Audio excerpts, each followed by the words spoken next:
각 자리에 자리 가운데 함께 하시는 주님, 우리가 그분 안에 거하기 소망하며 우리 처음부터 한 번 더 고백하며 나아갑시다. 하나님 우리를 부르시네.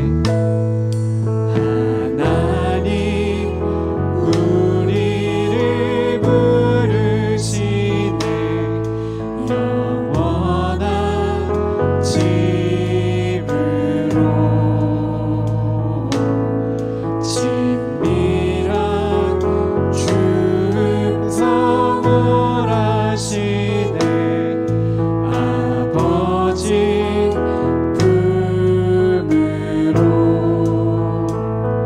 지친 내 영혼 맞아주시고 어기진 마음 채우시네. 모든 것 아시는 나의 주님, 나 여기 영원히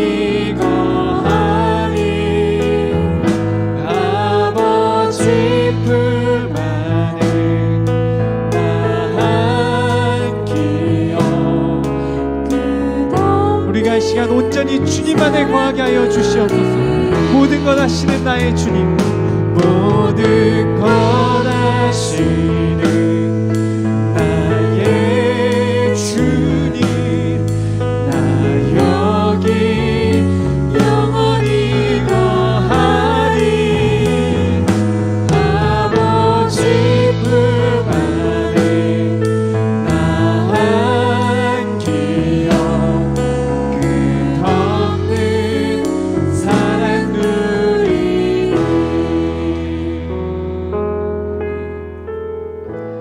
시간 함께 우리 한 주간의 삶을 돌아보며 기도하기 원합니다. 우리가 찬양으로 고백한 하나님은 사랑이시고 신실하시기 때문에 우리가 우리의 죄를 자백하면 하나님께서는 우리의 죄를 사하시고 우리를 깨끗하게 하여 주신다고 말씀하셨습니다.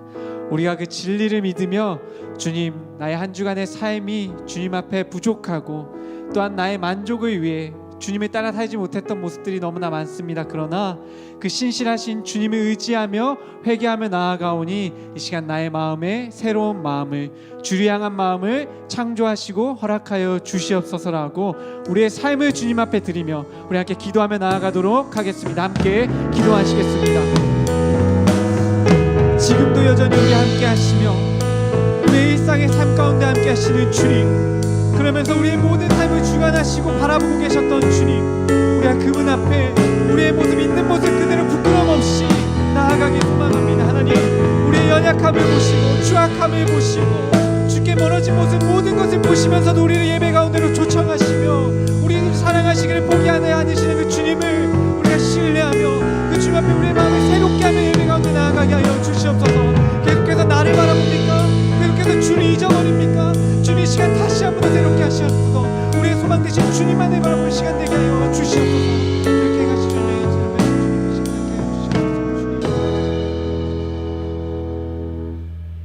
이 모든 말씀 예수님 이름으로 기도드렸습니다. 아멘. 우리 함께 사도신경으로 우리의 신앙을 고백하도록 하겠습니다. 전능하사 천지를 만드신 하나님 아버지를 내가 믿사오며 그 외아들 우리 주 예수 그리스도를 믿사오니 이는 성령으로 잉태하사 동정녀 마리아에게 나시고 본디오 빌라도에게 고난을 받으사 십자가에 못 박혀 죽으시고 장사한 지 사흘 만에 죽은 자 가운데서 다시 살아나시며 하늘에 오르사 전능하신 하나님 우편에 앉아 계시다가 저리로서 산자와 죽은 자를 심판하러 오시리라. 성령을 믿사오며 거룩한 공예와 성도가 서로 교통하는 것과 죄를 사하여 주시는 것과 몸이 다시 사는 것과 영원히 사는 것을 믿사옵나이다. 아멘.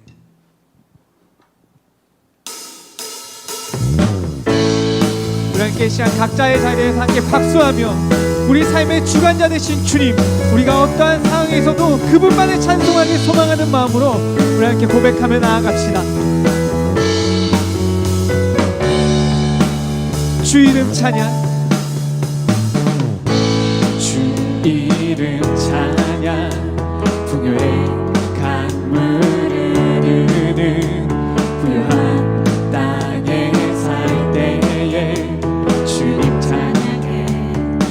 이름 찬양, 주 이름 찬양. 거칠은 강야와 같은 인생길 걸어갈 때도 주님 찬양해. 아멘. 모든 축복 주신 주님 찬양하리. 어두운 날이 다가와도 나 외치 주의 이름을, 주의 이름을 찬양해. 주의 이름을, 주의 이름을 찬양해. 영화로운 주 이름 찬양. 주 이름 찬양, 주 이름 찬양. 햇살이 나를 비추고 만물이 새롭게 될 때 주님 찬양해. 주 이름 찬양. 주 이름 가는 길이 험할지라도, 가는 길 험할지라도, 고통이 따를지라도 고통이 따를지라도 만물의 주관자 되신 주님을 의지하며 나아갑니다. 아멘. 모든 축복 주신 주님 찬양하리. 어두운 날이 다가 우리 함께 고백합시다. 주의 이름을, 주의 이름을 찬양해. 주의 이름을, 주의 이름을 찬양해. 영화로운 주 이름 찬 주의 이름을, 주의 이름을 찬양해.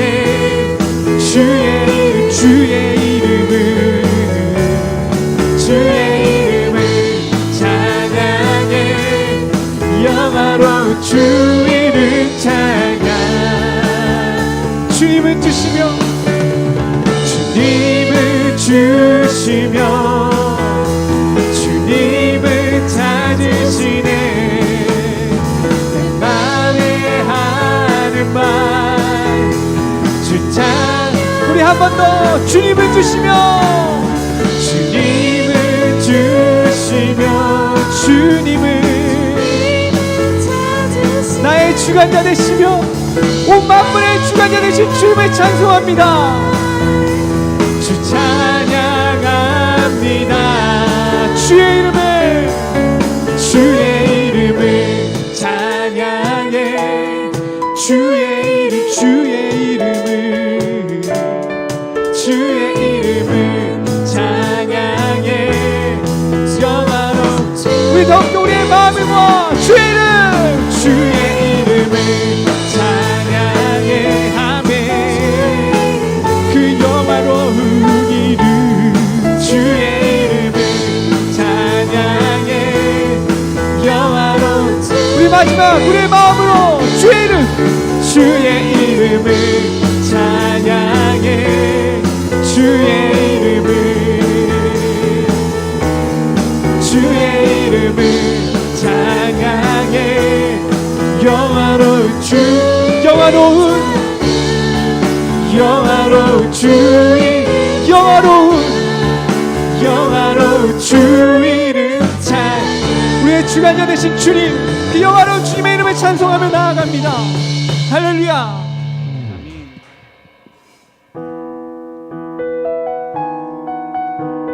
언제나 우리의 삶 속에 함께 하시며 우리의 삶의 주관자 되신 주님, 우리가 그분의 이름만을 찬송하기 소망하며 함께 고백합시다.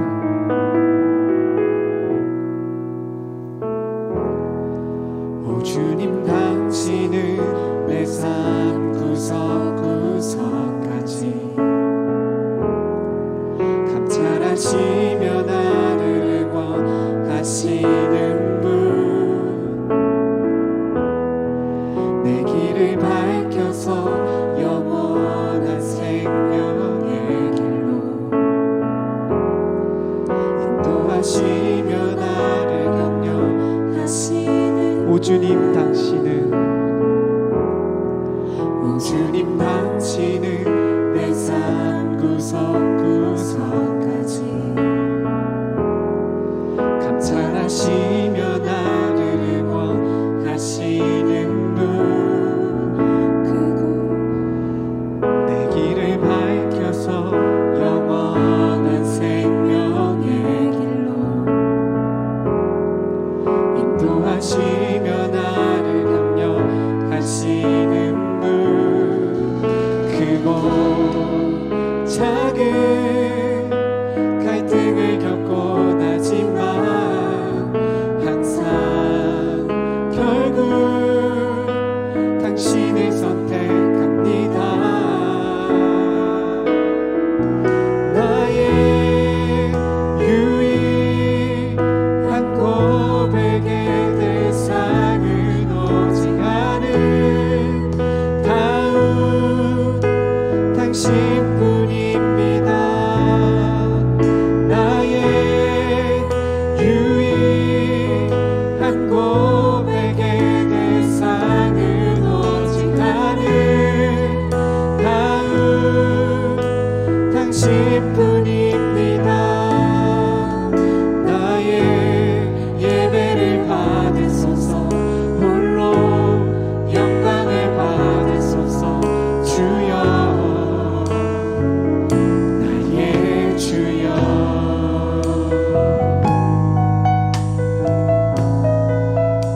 우리의 삶의 주관자 되신 주님, 이 시간 주님 홀로 영광 받아 주시옵소서.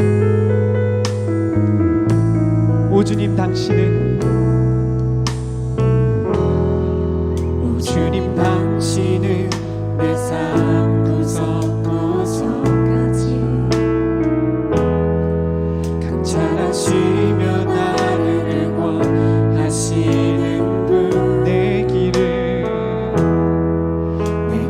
밝혀서 영원한 생명의 길로 인도하시며 나를 격려하시는 크고 작은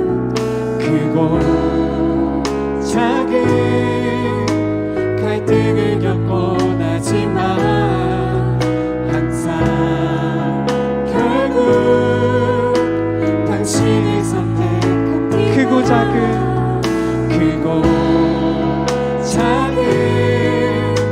갈등을 겪고 나지만 항상 결국 당신을 크고 작은 갈등을 겪고 나지만 크고 작은 갈등을 겪고 나지만 우리의 신실하신 주님만을 의지하며 나아갑니다. 당신을 선택합니다.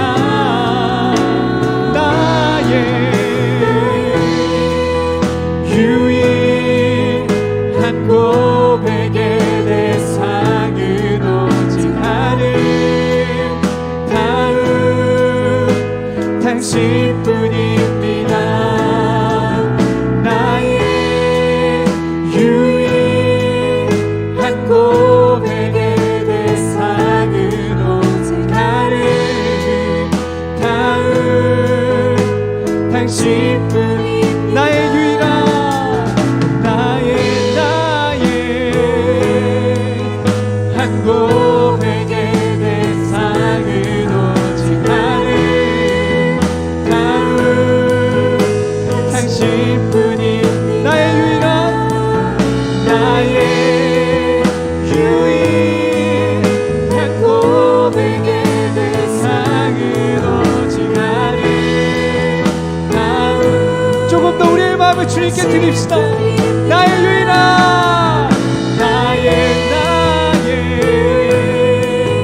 한 고백의 대상은 오직 않은 다운 당신뿐이 나의 예배를 받으소서. 나의 예배를 받으소서 홀로 영광을 받으소서 주여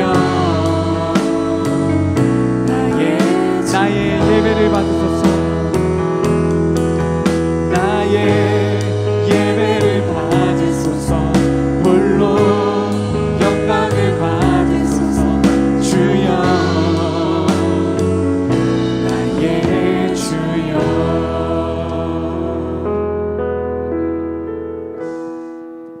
시간 함께 기도하실 때 우리의 삶의 주관자 되신 그 주님을 의지하고 신뢰하며 하나님, 내가 오직 그 주님만을 따라 살아가길 소망합니다.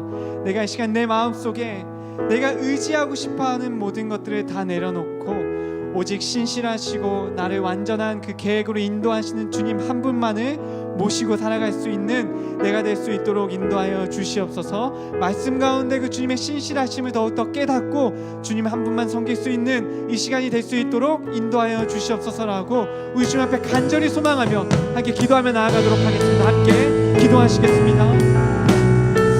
먼저 우리의 삶의 주관자 되시며 우리를 완전하고 그 신실하신 계획으로 인도하시는 주님, 우리가 의지했던 그 모든 것들을 내려놓고 오직 그 주님 한 분만을 신뢰하며 나아가게 하여 주시옵소서. 주의 말씀 가운데 우리를 더욱더 초청하여 주시옵시고 주의 말씀 가운데 우리가 주의 신실하심을 더욱더 깨닫게 하여 주시옵소서. 내가 의지하고 있던 모든 것들이 다 부질없음을 깨닫게 하여 주시옵시고 온전히 그 주님 한 분만이 신실하심이 내가 온전히 믿을 수 있도록 주님 인도하여 주시옵소서. 주님 시간 우리 온전히 그렇게 나아갈 수 있습니다. 주님 인도하여 주시옵소서. 주님 인도하여 주시옵소서.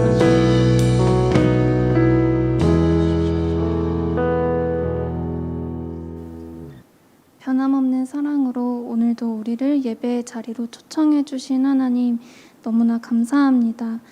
한 주 동안 우리는 작은 일들에 얼마나 연약한 모습으로 살아왔었는지 돌아보면 부끄럽기만 한 모습뿐입니다. 우리의 믿음 없음과 죄악 가득한 모습들을 용서해 주세요.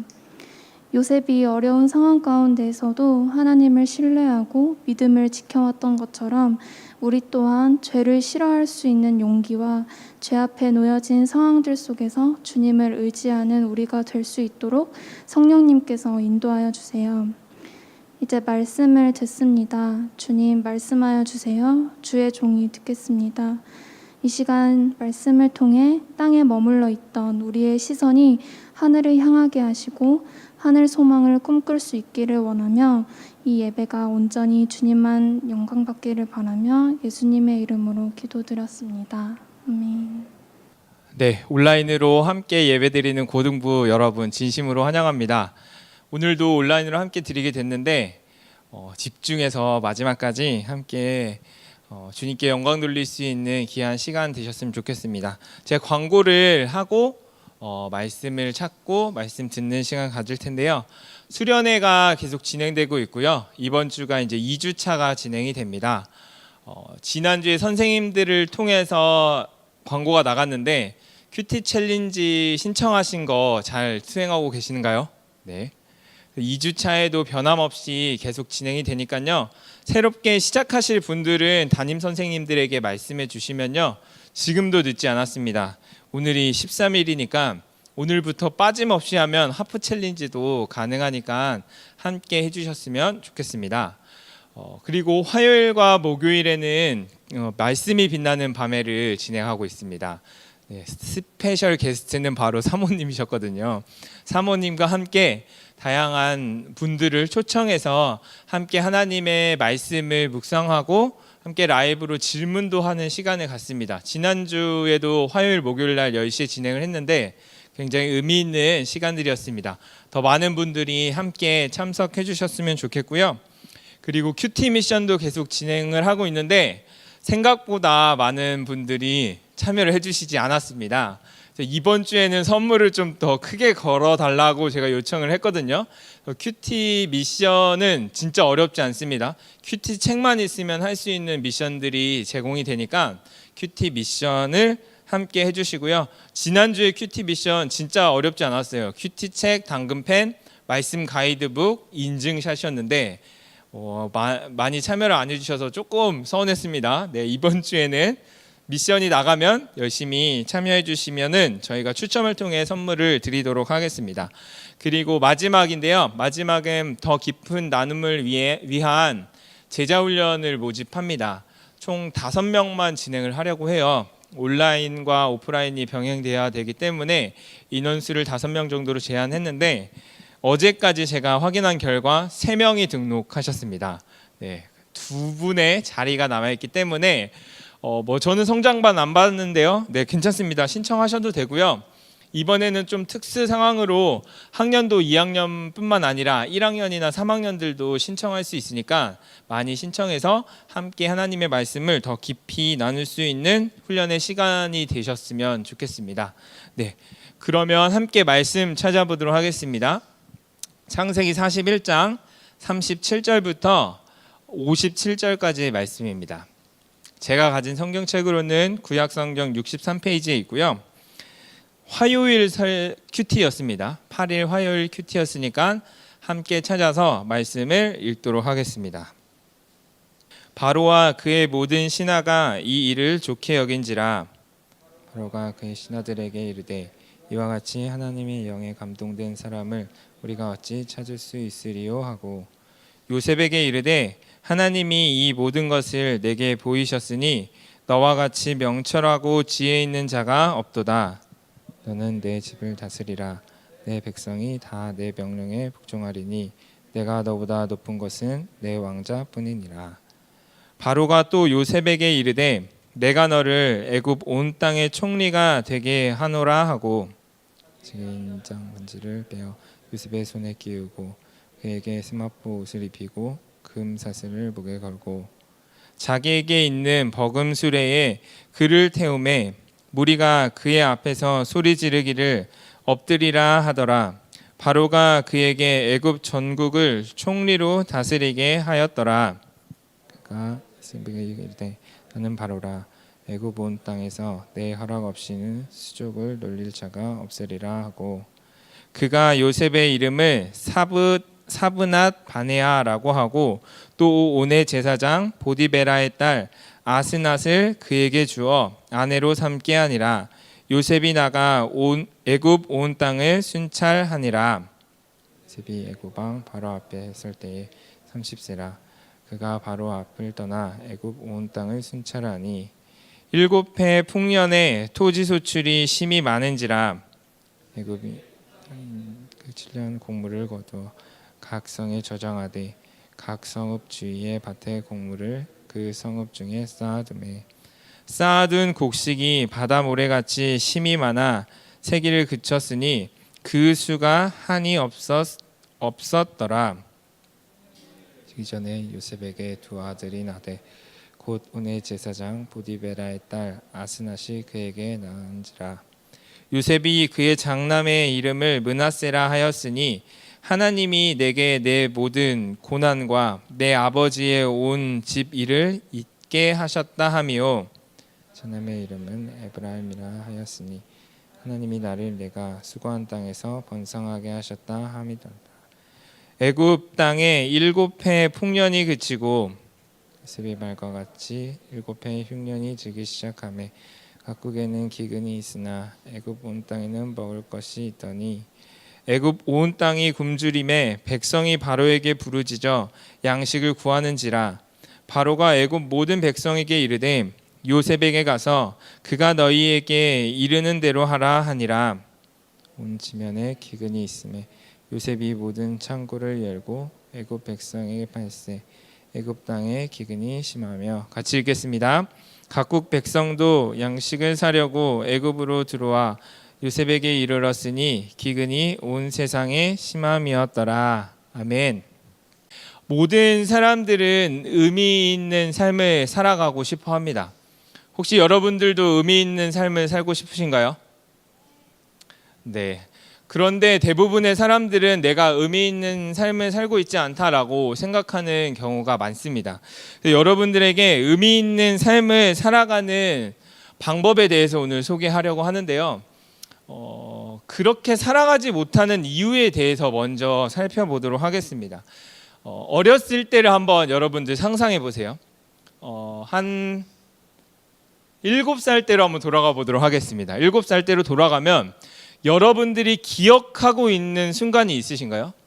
여기 한 아이가 있는데 이 아이에게는 굉장히 많은 삶의 사건들이 있었을 겁니다. 근데 그 사건들 중에서 저도 7살 때로 돌아가 보면 생각나는 사건이 많지는 않아요. 그 중에 생각나는 이러한 사건들은 내가 엄청난 그러니까 충격을 받았거나 어떤 의미를 부여했기 때문인데요. 예를 들어서 제가 어렸을 때 가족들과 함께 시골에 갔다가 서울로 올라가는 길에 그 휴게소에 잠깐 들렸어요. 휴게소에 들려서 아빠랑 누나랑 같이 화장실에 다녔습니다. 아빠랑 누나랑 갔기 때문에 누나는 여자 화장실로 가고 아빠는 남자 화장실로 갔겠죠. 근데 누나가 먼저 나왔어요. 먼저 나왔는데 아빠를 기다리지 않고 자기는 서울행 가는 버스를 탈 수 있어 하면서 갔는데 알고 보니까 서울행 버스가 굉장히 많았던 거예요. 그래서 그때 아주 난리를 쳤습니다. 엄마랑 아빠랑 서울행 버스에 들어가서 누나가 있는지 없는지를 확인하고 그런 일련의 과정을 겪으면서 나는 미아가 될 뻔했어 했던 이야기들을 쭉 진행을 하는데 저도 그때의 뭐 자세한 이야기들은 나중에 들어서 알았지만 그 장면이 기억에 남거든요. 장면이 기억에 남는 이유는 무엇이냐면 그 사건에 어떠한 의미를 부여했기 때문입니다.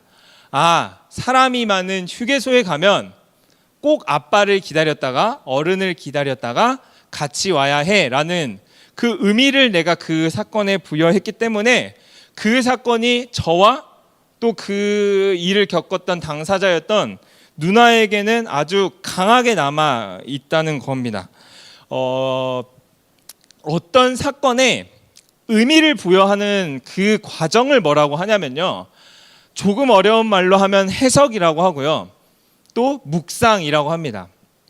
어떠한 사건에 의미를 부여하기 위해서는 어떠한 과정이 필요한데 그 과정의 이름이 무엇이라고요? 해석 또는 묵상입니다. 여기 한번 보시면요. 우리의 삶에 그래서 굉장히 많은 사건들이 일어나는데 그 사건들을 해석을 하면 우리에게 무엇이 생기냐면 그 사건의 의미를 발견하게 됩니다. 의미를 발견한 사건들은 우리의 마음속에 남게 되고 우리가 그것을 통해 변하게 됩니다.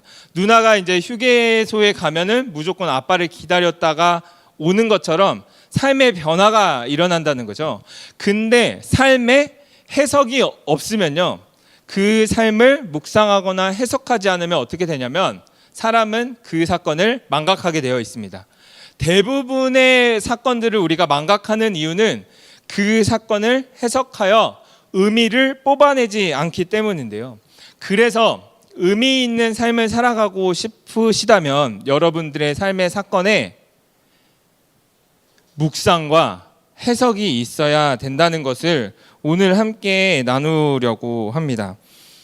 그래서 우리는 의미를 읽어낸 만큼요. 제가 요즘 읽고 있는 묵상과 해석이라는 책에 나온 이제 구절인데 우리는 의미를 읽어낸 만큼 우리의 삶을 간직하게 된다라고 표현을 합니다. 그래서 얼마나 오래 살았는지보다는 그 삶에서 얼마나 의미 있게 살았느냐가 더 가치 있는 삶이 된다. 그러니까 우리가 짧은 삶을 살아도요.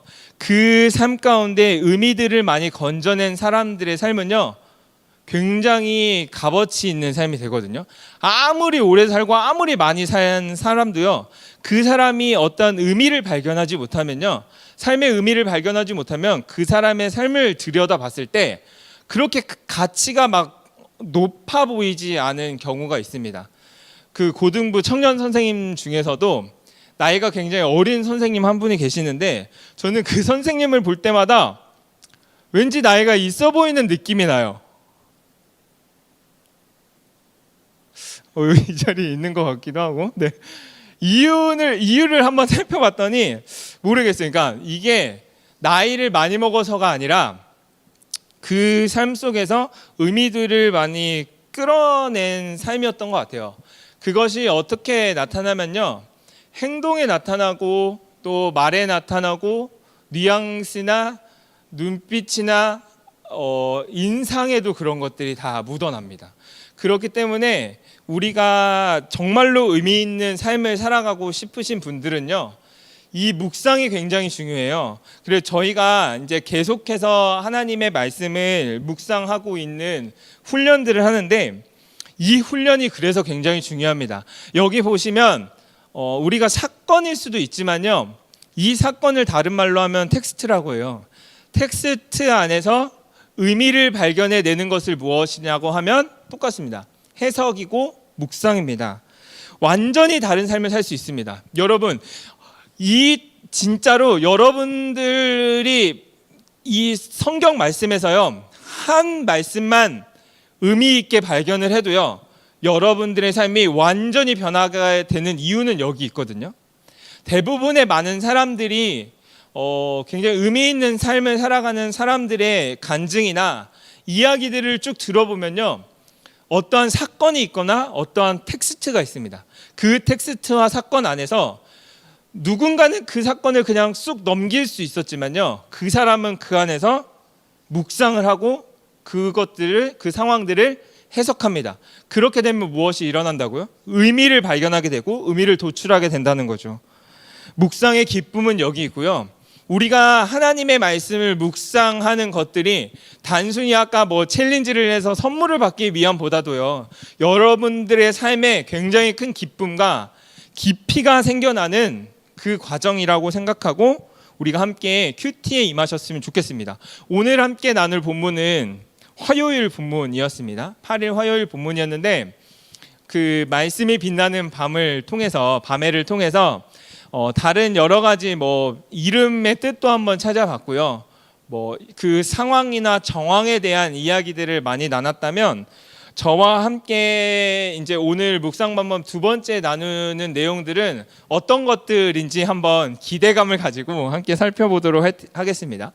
지난주에 이제 말씀을 쭉 나누면서 애굽이 이집트로 가게 됐다고 했습니다. 이집트로 가서 팔려간 집의 주인 이름이 뭐였죠? 보디발, 맞습니다. 보디발이라는 사람의 집에서, 그 바로의 군대 장관이었어요. 그 집에서 노예 생활을 하는 애굽의 모습이 매우 형통하였다라는 말씀을 함께 나눴습니다. 그 이유는 요셉이 대단해서도 아니고 온 천지를 지으신 하나님께서, 구속의 언약을 하신 그 하나님께서 요셉과 함께 하심으로 그가 형통하였다라는 이야기를 나눴는데, 그 형통함 가운데서 문제가 일어났어요. 문제가 일어났는데 그 문제는 무엇이었냐면, 이 보디발의 아내가 요셉을 유혹하기 시작했고, 그 유혹하는 과정들 속에 오해를 받고 감옥에 가게 됩니다. 근데 성경은 재밌는 표현을 해요. 감옥에 간 요셉의 삶도 뭐라고 하냐면, 그러나 하나님께서 함께 하셨기 때문에 요셉의 삶이 형통하였다라고 이야기를 합니다.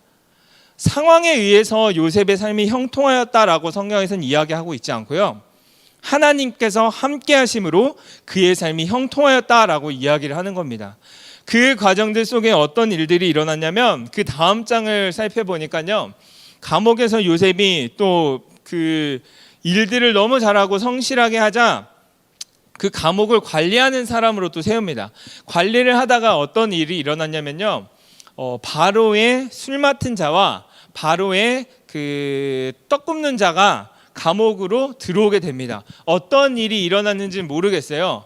그래서 그 사람들이 들어왔는데, 그 사람들이 얼마나 중요한 사람들이었냐면, 고대에는 왕들이 먹는 음식을 대접하는 사람들은 왕이 가장 신뢰했던 사람이었습니다. 왜냐하면 독살을 할 수 있는 위협이 있었기 때문에 떡 굽는 자와 술 맡은 자는 왕이 굉장히 신임을 하는 자리였고 굉장히 높은 지위에 있던 사람이었습니다. 그 사람들이 내려와서 그 감옥에서 지내는데 어떤 일들이 일어나냐면, 꿈을 꾸게 됩니다. 같은 날 각자 꿈을 꾸게 되는데, 그 꾼 꿈을 누가 해석해 주냐면 하나님이 함께 하시는 그 요셉이 그 꿈을 해석해 줍니다.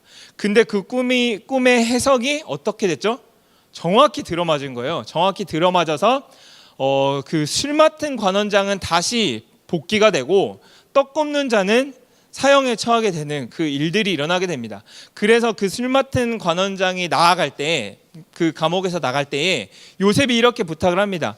부디 나를 기억하여 주십시오라고 얘기를 하지만 잊어버렸는지 어쨌는지는 모르겠지만 시간이 좀 흐르게 됩니다. 시간이 흐르고 나서 요셉이 아직도 감옥에 있는 상황 속에서 그 애굽을 다스리던 왕 파라오가 또 한 가지 꿈을 꾸게 됩니다. 이렇게 그 소와 곡식단들에 대한 꿈을 쭉 꾸면서 7마리의 정말 튼실한 소가 있었는데 그 파리하고 되게 앙상한 그 마른 소들이 갑자기 나타나더니 그 7마리의 소를 다 먹어버리는 그런 꿈. 그리고 아주 튼실한 이삭이 나는 곡식이 있었는데 아주 빼빼 마른 곡식들이 그 모든 7개의 곡식단들을 다 먹어버리는 꿈. 그런 꿈을 꾸면서 굉장히 궁금했어요. 아, 이것은 무슨 메시지가 있을 것 같은데 이 꿈이 무슨 꿈이냐라고 하면서 그 애굽에 있는 많은 그 마술사들에게 이야기합니다. 이 꿈을 한번 해석해봐라 하는데 그 누구도 이 꿈을 해석하지 못하죠. 그때 술 맡은 관원장이 생각난 거예요.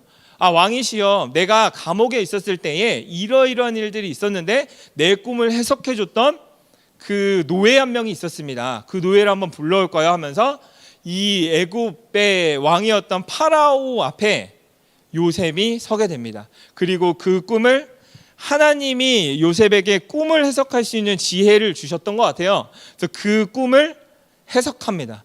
이 꿈의 해석은 하나님께 있습니다 하면서 그 꿈은 이러한 것입니다.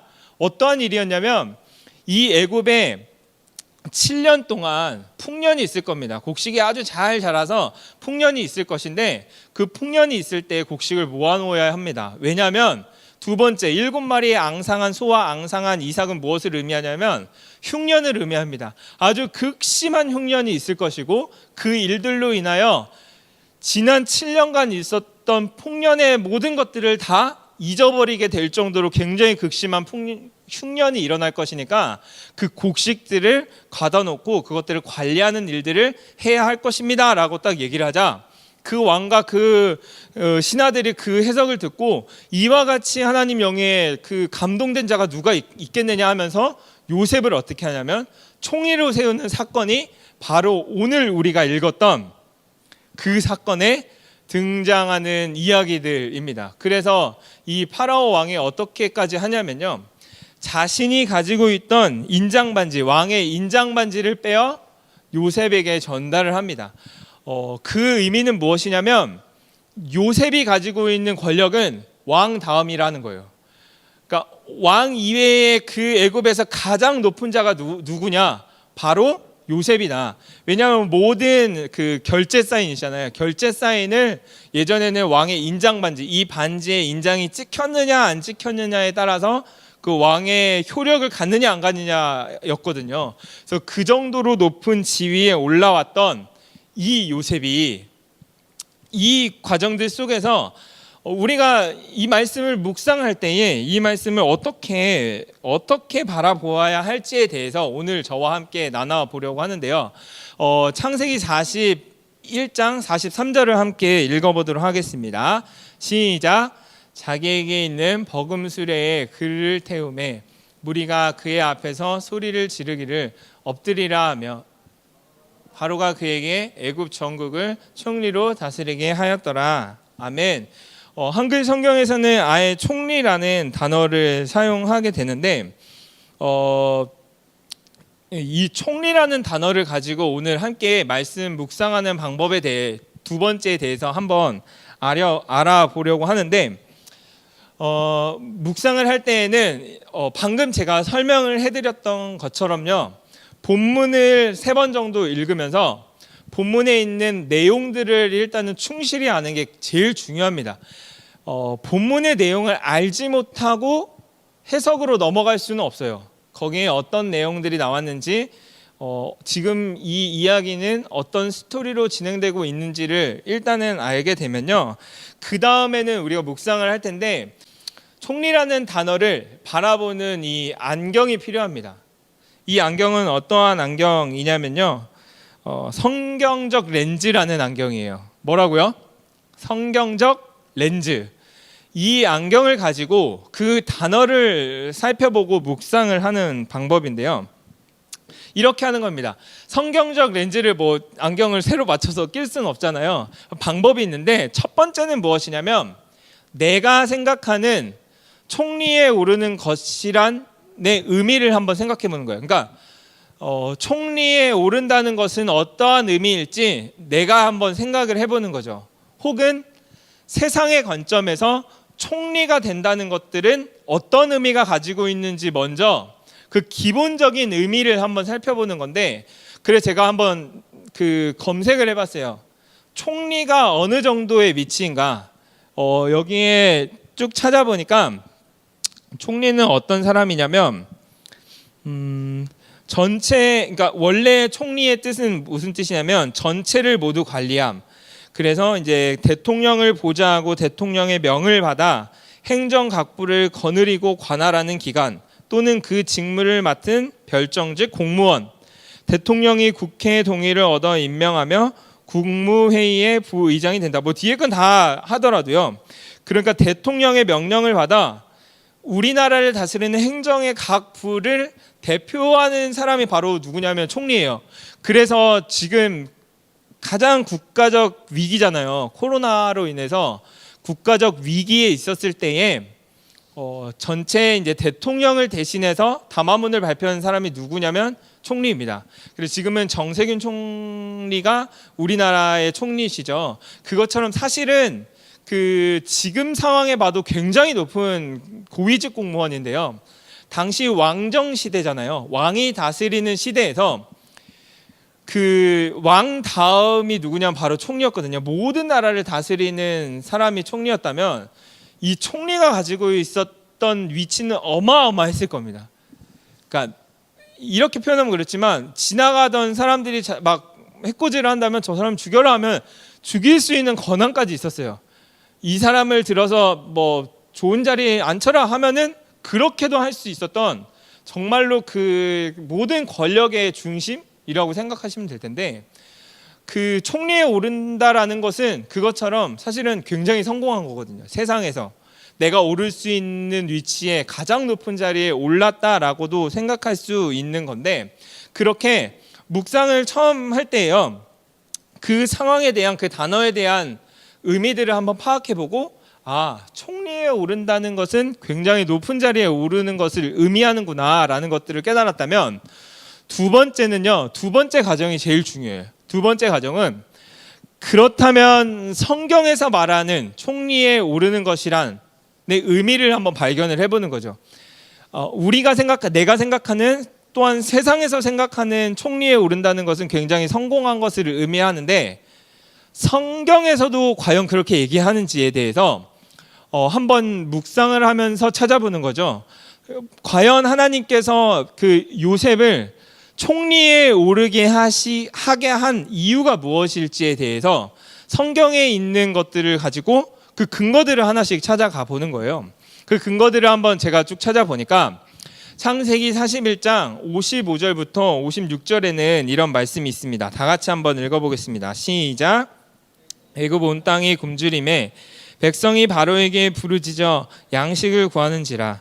바로가 애굽 모든 백성에게 이르되 요셉에게 가서 그가 너희에게 이르는 대로 하라 하니라.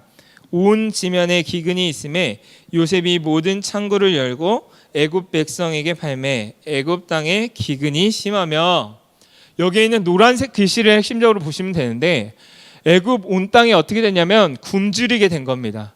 7년의 완전 극심한 흉년이 이르겠다고 했잖아요. 그때에 했던 일이 그 애굽의 총리로서 요셉이 했던 일이 무엇이냐면 모든 창고를 열고 애굽 사람에게 그 곡식을 팔게 됩니다. 생명을 구하는 일을 하게 된 거죠.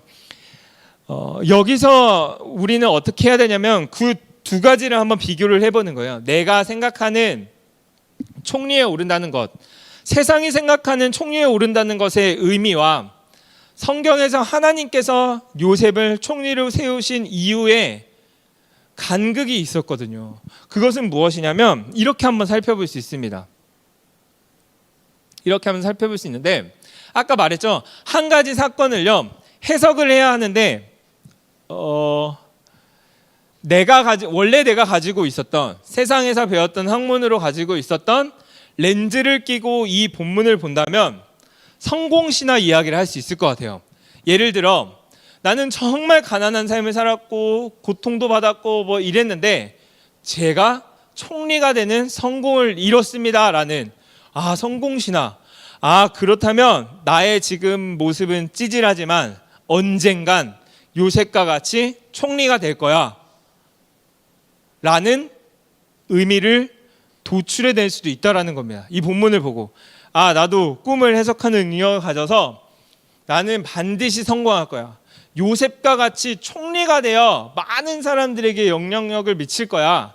성공을 하면 그렇게 할 수 있어 라는 성공 신화의 렌즈로 본다면 그 의미가 A가 되겠죠. 방금 제가 얘기했던. 그런데 성경적 렌즈, 그러니까 하나님의 관점에서 한번 또 살펴보는 겁니다. 하나님의 구원 계획, 아까 그 죽어가는 사람들의 상황 속에서 내가 요셉을 총리로 세워 많은 이들을 구원하기 위한 그 구원 계획으로 본다면 의미 B가 도출될 겁니다. 그래서 이 부분이 되게 중요해요. 이 부분이 되게 중요한데 그러니까 말씀을 묵상할 때에 내가 가진 생각으로 말씀을 요리하고 해석을 하는 것이 아니라요. 딱 한 번만 생각하면 돼요. 이게 거창한 게 아니라 딱 한 번만. 과연 성경에서 말하는 성공과 총리에 오른다는 것은 그것을 의미했을까? 퀘스천을 달고 그것들에 대한 그 근거들을 한번 본문에서 발견을 해보는 거죠. 그렇게 되면은 어떠한 의미를 발견할 수 있냐면 하나님께서는 요셉을 총리로 세우셨을 때에는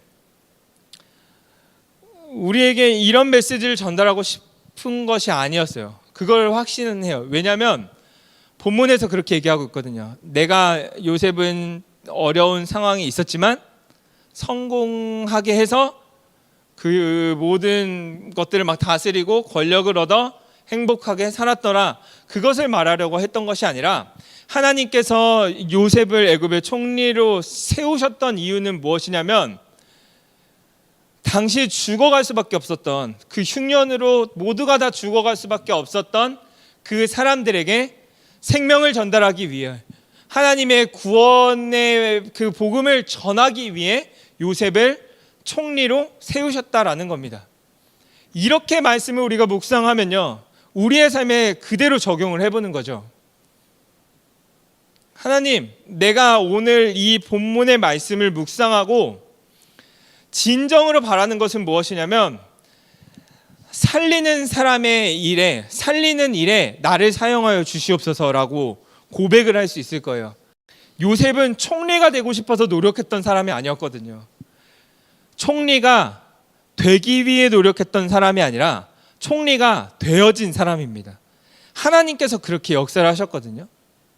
그렇게 생각한다면요, 우리는 성공하기 위해서 노력하는 삶을 살아가야 되는 것이 아니라요, 높은 자리에 올라가서 그 모든 사람들에게 이 권력과 영향력을 미치려고 살아가는 사람의 삶이 아니라요, 주어진 상황 속에서 나에게 맡겨진 상황과 환경 속에서 생명을 살리는 일에 저희를 사용하여 주시옵소서가 오늘 본문을 통해서 고백할 수 있는 의미이다라는 겁니다. 이것이 우리가 의미 있는 삶을 살아가기 위한 과정들이에요. 모두가 다 성공을 하기 위해 공부를 하고 돈을 투자하고 관계를 맺고 나의 만족과 유익을 위해 살아가지만 이 말씀을 묵상하여 의미를 깨달은 자의 삶은 완전히 달라지게 된다는 겁니다. 살리는 일에 내가 사용만 될 수 있다면, 누군가의 생명을 구하는 일에 나의 이 지식이, 나의 이 몸뚱아리가, 내가 가지고 있는 재능이 사용만 될 수 있다면 그것으로 만족할 수 있는 삶이 되겠다. 그 일들을 통해서 하나님이 어떠한 일들을 이루신다면 내가 가지고 있는 모든 것들을 주님께 내어놓겠습니다라고 고백할 수 있는 것이 바로 우리가 의미 있는 삶을 살아가기 위한 그 과정들 안에 있게 된다라는 겁니다. 여러분들의 삶이요, 의미 있는 삶이 됐으면 좋겠습니다. 하나님의 말씀을 통해 그 의미들을 깨닫고요, 그 의미대로 살아가는 삶을 살게 되면요, 어리지 않습니다. 삶의 연수로 인하여가 아니라 얼마나 의미를 가지고 살아가는지에 대해서 사람들은 여러분들을 평가하고요, 여러분들에게 다가오게 될 것입니다. 우리 함께 말씀들을 기억하며 찬양하며 기도하며 나아가도록 하겠습니다. 말씀이신 예수라는 찬양을 계속 함께 하고 있습니다. 이 곡을 함께 고백하시면서 오늘도 주님 우리에게 말씀하여 주시고 우리가 듣기 원합니다. 우리를 인도하여 달라고, 우리가 주님 따르길 원합니다라고 우리의 진정한 고백을 주님께 드리는 시간 갖도록 하겠습니다.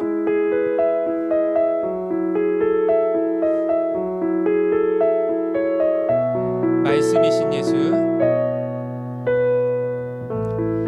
말씀이신 예수, 진실하신 초대, 사랑으로 그 진리로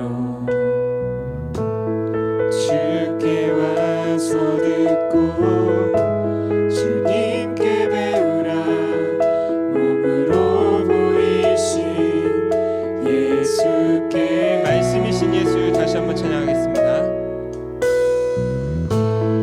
말씀이신 예수, 진실하신 초대, 사랑으로 그 진리로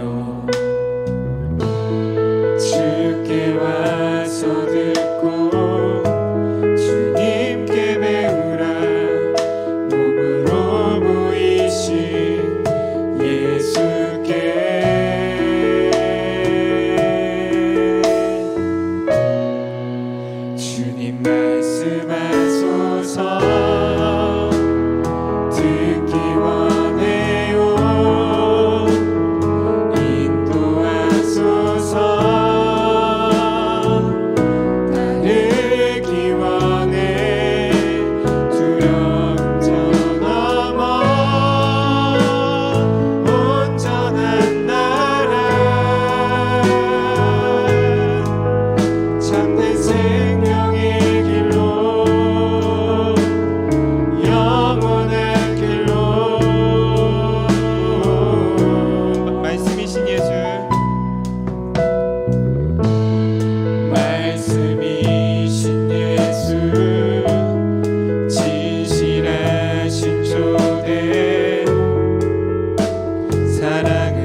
말씀을 기억하면서 함께 기도했으면 좋겠습니다. 오늘 말씀을 통해서요, 하나님께서는 우리에게 이렇게 이야기하고 계십니다. 성공 신화가 아님 생명을 살리는 일에 나를 사용하여 주시옵소서. 내가 생명을 살리고 구원하는 그 일들에 온전히 사용될 수 있게 달라고 하나님께 기도했으면 좋겠습니다. 욥의 삶은요, 그래서 의미 있는 삶이었습니다. 모두가 다 성공하기 위해 노력하고 그 자리를 어떻게든 차지하기 위해 아둥바둥했지만요, 요셉의 삶은 달랐습니다. 하나님과 함께 하심으로 그의 삶은 형통하였고요, 그렇게 성실하게 하나님이 주시는 지혜대로 하루하루를 살아갔습니다. 그 삶은 어떤 삶이었냐면 노예의 삶이었습니다. 성공을 바래 총리가 되고 싶어 아둥바둥했던 삶이 아니라요, 하나님이 주신 은혜로 살아갔던 삶이었습니다. 생명을 살리는 일에 하나님께서 요셉을 사용하셨던 것처럼 우리를 사용해 달라고 함께 기도했으면 좋겠습니다. 그 자리가 노예든, 그 자리가 감옥이든, 그 자리가 총리든 어떠한 상황 가운데서도 하나님, 나의 삶이 생명을 살리는 그 일들에 온전히 사용될 수 있는 삶이 될 수 있게 달라고 기도했으면 좋겠습니다. 우리 다 같이 기도하도록 하겠습니다. 기도하시겠습니다. 사랑의 하나님, 감사합니다. 하나님, 참된 생명의 길로 그 일들을 영원한 길로 주 말씀하소서. 듣기 원해요. 도와소서. 듣기 원해. 주 영적 넘어 온전한 나라 참된 생명의 길로 영원한 길로 주 말씀하소서. 우리를 사용하여 듣기 주시옵소서. 원해요. 도와소서. 듣기 원해. 두려움을 넘어 온전한 나라 참된 생명의 길로 영원한 길로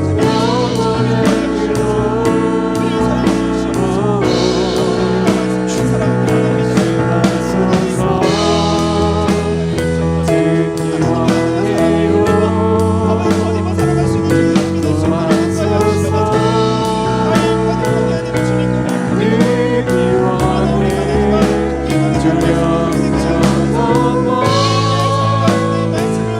온전한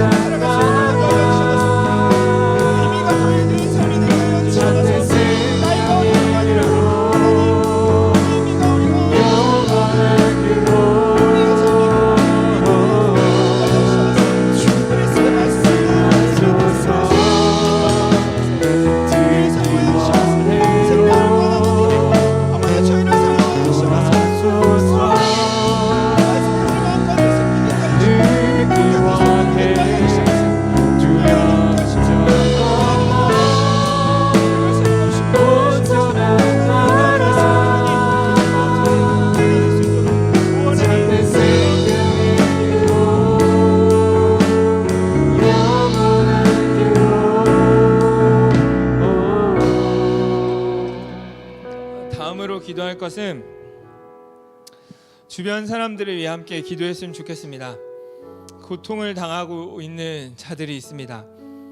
고통을 당하고 있는 자들 가운데 하나님, 우리가 그들을 돌볼 수 있는, 그들을 돌아볼 수 있는 마음의 넉넉함을 달라고 기도했으면 좋겠습니다. 우리 상황 가운데는 모든 것들은 하나님께서 주어 주신 거거든요. 우리가 가지고 있는 재능과 우리가 가지고 있는 능력과 우리가 가지고 있는 상황 속에서 생명을 살리는 일들에 온전히 사용될 수 있게 달라고 기도했으면 좋겠습니다. 실질적인 상황들을 한번 기억해 보셨으면 좋겠고요. 주변에 있는 사람들 그렇게 한번 고민해 보셨으면 좋겠습니다. 학교에서, 학원에서, 가정에서, 주변의 친구들 중에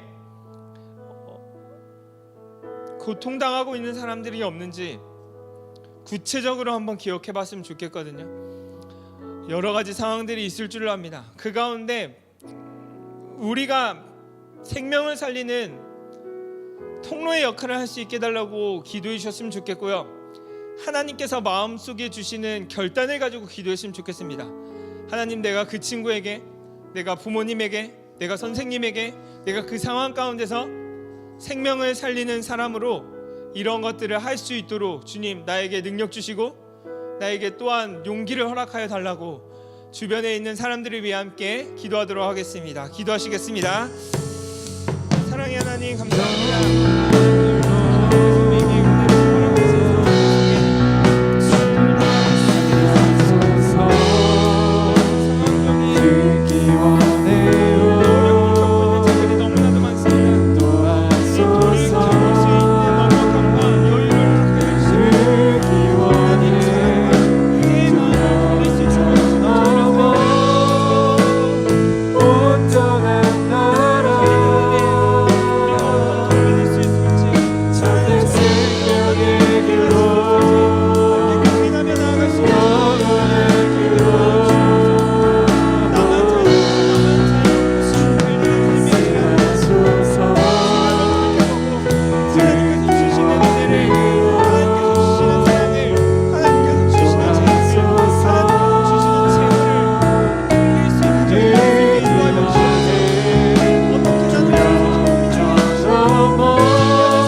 마지막으로 기도할 것은 수련회를 위해 함께 기도하도록 하겠습니다. 한 주가 지나고 또 새롭게 시작되는 두 번째 수련회 가운데 하나님의 말씀을 통해 한 주간의 삶이 의미 있게 채워질 수 있게 기도해 주셨으면 좋겠습니다. 비록 형태가 달라졌지만 달라진 형태 가운데 주어지는 하나님의 은혜를 온전히 맛볼 수 있는 개인이 될 수 있게 해달라고 기도해 주셨으면 좋겠습니다. 각자의 상황과 각자의 공간 속에 하나님과 독대할 수 있는 은혜가 있을 수 있게 기도해 주시고요. 우리의 모습 가운데 죄된 것들이 발견된다면 회개함으로 나아갈 수 있게 해달라고, 또 그 가운데서 해답을 얻으면 기쁨 가운데 나아갈 수 있게 해달라고, 또 결단하며 나아갈 수 있게 해달라고 수련회를 위해서 또 각 반 친구들을 위해 선생님을 위해 함께 기도하시고 제가 기도하겠습니다. 사랑의 하나님, 지혜로운 상황 가운데서도 수련회를 진행할 수 있는 우리가 여신에게 감사합니다. 첫 번째 주차가 시작됩니다. 바뀐 방법들로 인하여 조금 혼란스러울 수도 있습니다.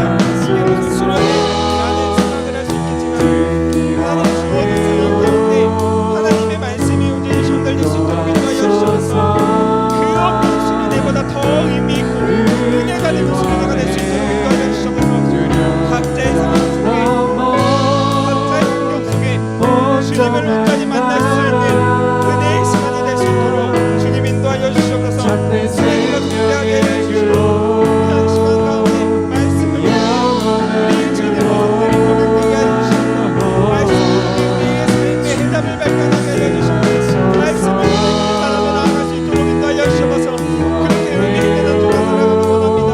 의미 있는 한 주가 되어 그 한 주 한 주가 정말 다 이곳하여 의미 있는 삶이 될 수 있도록 인도하여 주셔서 하나님, 이번 수련회가 하나님의 말씀과 가까워지는 기회가 될 수 있도록 인도하여 주시옵소서. 하나님, 모든 하나님의 우리의 삶에 되게 하여 주시옵소서.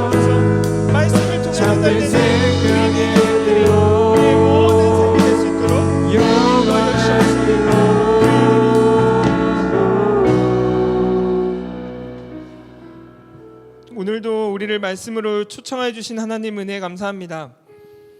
살아있고 생동력 있는 하나님의 말씀이 우리의 심령 가운데 온전히 새겨질 수 있도록 인도하여 주시옵소서. 하나님, 또 한 주 동안 진행될 수련회를 위해 기대하며 기도합니다.